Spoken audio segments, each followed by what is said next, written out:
Tuwang-tuwa ako dito sa baby. First time ko talaga to. 4.5 promise.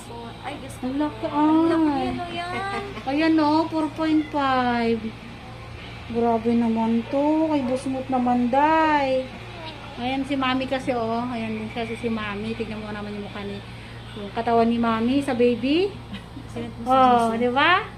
Ang laki. Ayan oh. Mana kay Mami pala. Ang laki na yun. Ang laki, para ka lang si Kela. Oo, para nang isang buwan. Ayan oh. Ang laki niya. 4.5 kilos yan si baby. Gutom na. Ayan, 8:30 PM. Baby boy. May pangalan na siya? Ano? Primo. Ayan, si baby Primo. Ayan, bagay na bagay sa'yo yung mukha.